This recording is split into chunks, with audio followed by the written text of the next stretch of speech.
মই ইয়াৰ ওপৰত কমেণ্ট দিব খোজা নাই। চাৰ্জশ্বিট দিয়াৰ পিছতেই তাত চৰকাৰী আপোনালোকে একশ্যন দেখা পাব। 10 তাৰিখে চাৰ্জশ্বিট দিব, 8তে দিয়াৰ প্ৰচেষ্টা, 8 ডিচেম্বৰ।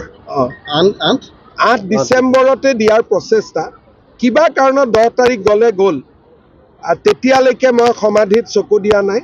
10 তাৰিখৰ পিছত বাউণ্ডাৰী ৱাল কংগ্ৰেছে এটা নিৰৰ্থক প্ৰচেষ্টা কৰি আছে। কাৰণ Zubeen Garg, Congress, BJP, CPM, CPI সকলোৰে কোনো এটা দলৰটো নহয়, তেওঁলোকে জুবিনক কংগ্ৰেছীকৰণ কৰাৰ প্ৰচেষ্টাটো সেইটো কোনো মানুহে ভাল নাপায়। কাৰণ তেওঁলোকৰ এই প্ৰচেষ্টাৰ কাৰণে 2টা ভোট কমিব, 2টা ভোট নাবাঢ়ে।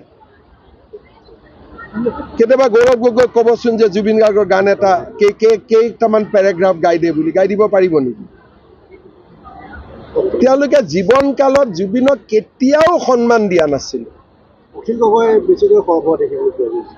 অখিল গগৈ মানুহটো অলপমান হুচ নাথাকা মানুহ। আজি কংগ্ৰেছৰ মিটিঙত যাব, কালি কেজৰিৱালৰ তাত যাব, পৰহি শাৰদ পাৱাৰ তাত যাব।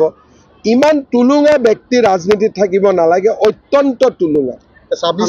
চিৰিয়াছ কাম কৰা দেখাই নাপাব।